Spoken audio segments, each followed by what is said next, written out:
Contract years, always been a sticky topic. And it just so happened that Michael Gallup, who excelling, is in the contract year, as well as Randy Gregory, who excelling is in the contract year. Now, I'm with the belief you approach them early, you present, hey, this is what we can offer. Let's see if we can work something out. Maybe, just maybe, the Cowboys done already did that, but 9 times out of 10, we know we like to play a little hardball and we like to gamble. We absolutely like to gamble. And that is what the Cowboys been doing with some of their guys who made some plays. Now, there was a certain movie I watched called Enemy of the State, and it had Gene Hackman in it as well as Will Smith. And Gene Hackman, toward the latter part of the movie, Will Smith came up with a clever idea to overcome the opposition. And Gene Hackman said, either you incredibly smart or you incredibly stupid. So somewhere in between, the Cowboys rest in that spot with this. That's just how it goes.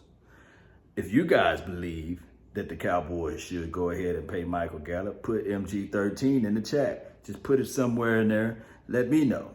Or Randy Gregory, put RG, put it in there. I know some people going to say, man, where you going to get the money? Well, every year the salary cap increase or what have you.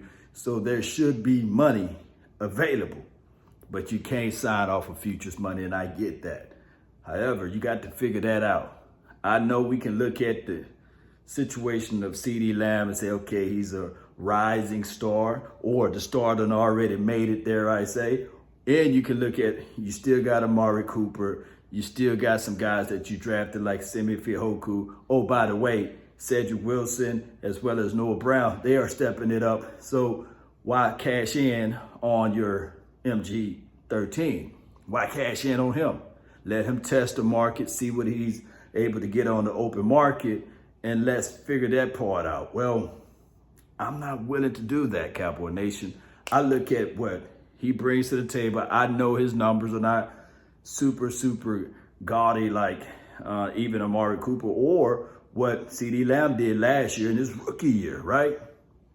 And that could be argued with the fact that you're missing out on your quarterback, and then he plays the X position. That's a whole nother situation. He didn't have two-way goals coming off the LOS. He only had that one side of the field. And primarily the roller coaster or the merry-go-round, the musical chairs of quarterbacks that we had last season was that problem. But he still did fairly well as it relates to that number 2 target. Now, one can argue and say, well, Law, he's going to be the number 3 target in this offense. Watch, he's going to be number 3. And depending on what Schultz and Jarwin do, he might not even get a chance to see the ball as much. But that's a story of a different day. Now, Randy Gregory, there's the situation, right? Because on one end, you pay him now, you pay him early, and you say, hey, dog, this is what you are available according to your stats, according to what you put out there in the past, and he don't have a lot of leverage. So if Randy Gregory ball out like we think he will, Cowboys going to have to either open up that big old checkbook, or they're going to have to look at it and say compensatory, because that's been the name of the game, right? Compensatory picks. Players, we don't really wheel and deal. We don't really do the big bang trade situation unless it's fire, hell, and brimstone coming from left and right, 3 and 5, and then we say, okay, we'll get rid of a first-round draft pick so we can pick up a certain player, and then he plays for a couple of years, and now Cowboy fan base, collectively speaking, wants said player gone. That's how this thing rolls, baby. That's how it goes with Cowboy Nation. So I believe that their wedge primarily comes from the Jones family and how they operate. They do negotiate a little bit via social media and some leakage, because what would be the point of, hey, the Cowboys decided not to sign Michael Gallup and Randy Gregory? What would be the point of leaking that information unless you want to sully the waters? Now, I could be 1,000,000% wrong on this. However, I just feel that's just the way they work. That's the way the Jones operate. Jerry, Wayne, and John Stephen Jones. That's just how they operate. Nothing we can do about it, right? We just root for the team. They bought the team. We root for the team, right? That's the situation at hand. Now, battling for positions is strange because Gallup, he's still, hey, regardless of how you look at it, if CeeDee Lamb emerges as that 1 or 2, Gallup's still Gallup, right? I'll point the ball, what he's asked to do. I believe he'll do it with a smile on his face. And the rapport and the continuity that he got with Dak Prescott is second to none. They go everywhere together. Hell, they might got each other tattoos on themselves. You know, that's how this close unity that they got.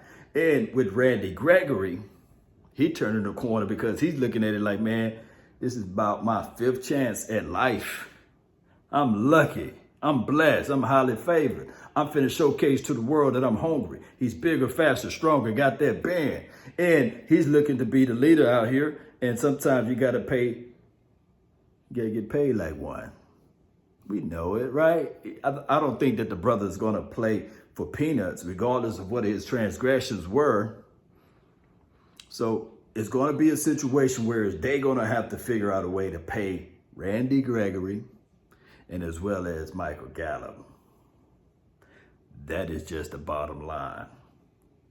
Now, just a quick update. Sewu is injured, shoulder/neck. He will be out for a minute. And I believe he wore number 45, by the way, for those who just not tuning in. He's wearing number 45, and he was pretty good. But like I told everybody before, it's better to be prepared for an opportunity and not have one than to have the opportunity and not be prepared. So now Nick Ralston, he will get majority of the snaps. Let's see if he's prepared. Let's see if he's ready to play and to solidify himself at that role as the fullback. Basham got banged up. That's another injury report. Oh, let's go to the Dak Prescott injury situation because I believe Basham, he'll be back. He just out. And on top of that, with the Basham situation and scenario, Bradley and I, you need to hurry up and get back. Your spot is waiting there. But you gotta claim it. It's your ticket, but you gotta claim it. Dorrance Armstrong, not grinning in a sense, but he's looking at it like, man, I'm blessed to be right here. I'm showcasing to the world that I belong. Hey, you guys got to draw up a contract for me as well after this year because I'm going to show up something, you know. And that's why Chauncey Golston is on the outside looking in as well. So all of these boys on the outside looking in, it's a blessing for somebody to step up. Look at Rondell Carter. He taking advantages of the opportunity in this season. It doesn't appear that he was the undrafted guy last season because he's ready for the war. He's ready for it, right? But let's get to Dak Prescott. He's throwing the ball around. They are not rushing this thing with Rain Dakota Prescott.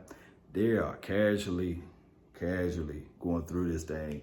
And it's a twofold situation. Either with the muscle strain that he got, either you're going to sit out and be cold turkey, or you're going to maneuver just a little bit to keep it loose so that the healing process can go through its natural phases.